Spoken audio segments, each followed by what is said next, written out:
या देशातील हिंदू जागृत होत आहेत.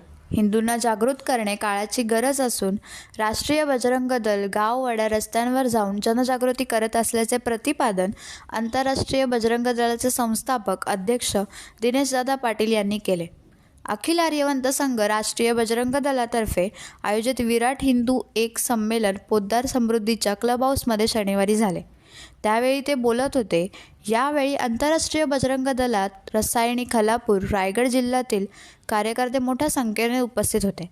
या संमेलनाचे औचित्य साधून हनुमान चालीसा, मंत्रजप, सुंदरकाढा, महाआरती, जय श्रीराम नाम भजन, धार्मिक कार्यक्रमांसह विद्यार्थ्यांसाठी प्रश्न उत्तरांचे विशेष कार्यक्रम घेण्यात आले. यात यशस्वी झालेल्यांना सन्मानपत्र व पारितोषिक देऊन गौरविण्यात आले. हा कार्यक्रम देखावा किंवा शोभेसाठी नसून हिंदू बांधवांना एकत्रित आणण्यासाठी या कार्यक्रमाचे आयोजन करण्यात आले आहे. असे कार्यक्रम गावोगावी आयोजित करून पदाधिकारी, कार्यकर्ते यांच्याकडे पैसेच असायला हवेत असं नाही. सर्व हिंदू बांधव एकत्रित आल्यास अशा कार्यक्रमाचे आयोजन करून जनजागृती करणे अतिशय सुलभ होईल.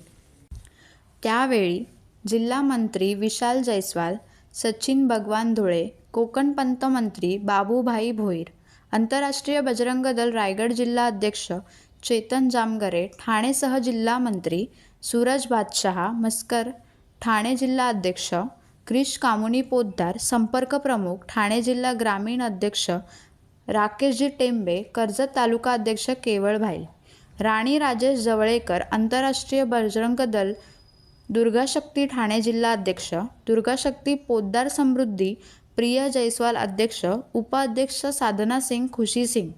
यावेळी हे सगळे उपस्थित होते.